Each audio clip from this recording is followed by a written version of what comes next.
Hello friends, कैसे हैं आप सभी लोग। आशा करता हूं कि आप सभी लोग ठीक होंगे और इसी के चलते मैं आपके लिए एक और नई वीडियो लेकर आया हूं। अगर आपको मेरी ये वीडियो पसंद आए तो इस चैनल को ज़रूर लाइक और सब्सक्राइब कीजिएगा। तो चलिए मैं आपको बताता हूं। आज की इस वीडियो में मैं आपके लिए रामायण का एक तथ्य लेकर आया हूँ। जी हाँ, कि आखिर भगवान राम ने बाली को वृक्ष के पीछे छिपकर ही बाण क्यों मारा। क्या भगवान राम बाली से भयभीत हो गए थे या भगवान राम उसके समक्ष नहीं आना चाहते थे। तो चलिए आज की वीडियो में मैं आपको बताऊंगा। मित्रों, मेरी यह वीडियो अवश्य ही आपका मनोरंजन करेगी। मित्रों, आप सभी ने कभी ना कभी रामायण अवश्य पढ़ी होगी और रामायण देखी भी होगी। आप सभी को ज्ञात होगा कि रामायण का एक पात्र बहुत ही रोचक है, जो है बाली। जी हाँ, बाली। आज मैं आपको बताऊंगा कि आखिर भगवान राम ने बाली को वृक्ष के पीछे छिपकर ही बाण क्यों मारा। मित्रों, यह बात तब की है जब भगवान राम वनवास काट रहे थे और रावण भगवान राम की अर्धांगिनी माता सीता को उठाकर ले गया था। तब भगवान राम माता सीता की खोज में वन में भटक रहे थे। सबसे पहले श्री राम को जटायु मिले और उन्होंने जटायु का अंतिम संस्कार किया। वन में आगे चलने के पश्चात श्री राम की भेंट उनके परम भक्त हनुमान से हुई, जो उनके समक्ष ब्राह्मण रूप में आए थे। किष्किंधा के राजा सुग्रीव से मिलवाया, जिन्होंने अपना राज्य खो दिया था और राज्य के साथ साथ अपनी अर्धांगिनी भी खो दी थी। मित्रों, जब भगवान राम सुग्रीव से मिले तो सुग्रीव ने उन्हें अपना सारा हाल बताया कि किस प्रकार उनके बड़े भाई ने उनसे उनका राज्य छीन लिया और उनकी अर्धांगिनी अर्थात उनकी पत्नी भी छीन ली। मित्रों, यह बात तब की है जब भगवान राम उनसे मिले।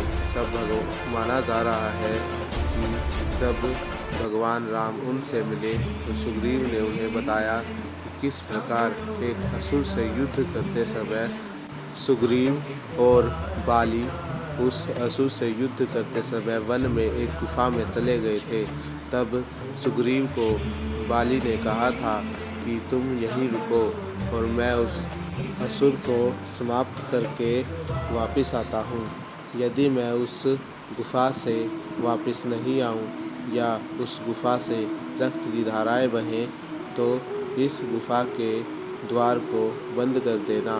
तब बाली ने यह कहकर उस गुफा में प्रवेश कर लिया और सुग्रीव ने अपने भ्राता की आज्ञा मानकर वहीं खड़े होकर पहरेदारी की। किंतु जब 7-8 दिन तक बाली उस गुफा से बाहर नहीं आया तो सुग्रीव को लगा कि अब बाली समाप्त हो चुका है, क्योंकि 7वें-8वें दिन उस गुफा से रक्त बहने लगा था और सुग्रीव ने बाली को मरा हुआ समझकर उस गुफा के द्वार को बंद कर दिया और किष्किंधा चला गया तथा राज्य करने लगा। जब बाली उस गुफा से बाहर निकला तो सुग्रीव वहाँ नहीं था और जब वह किष्किंधा गया तो वह सुग्रीव राजा बना हुआ था। यह सोचकर बाली अत्यंत क्रोधित हो गया और उसने अपने भाई को लात मारकर अपने राज्य से निष्कासित कर दिया। जब सुग्रीव को यह सब लगा तो सुग्रीव अत्यंत ही दुखी हुआ और वह राज्य से निकल गया और बाली ने उसकी पत्नी पर अपना आधिपत्य स्थापित करने की कोशिश की, मतलब चेष्टा की। कहा जाता है कि जब भगवान राम ने सुग्रीव की यह संपूर्ण कथा सुनी तो भगवान राम को अत्यंत ही क्रोध आया और भगवान राम ने सुग्रीव से कहा कि हे सुग्रीव, आप अब फिर से बाली को युद्ध के लिए ललकारिए और उससे युद्ध कीजिए। यह सुनकर महाराज सुग्रीव ने बाली को ललकारा और उससे कई दिनों तक युद्ध किया, किंतु भगवान राम फिर भी बाली का वध नहीं कर पाए।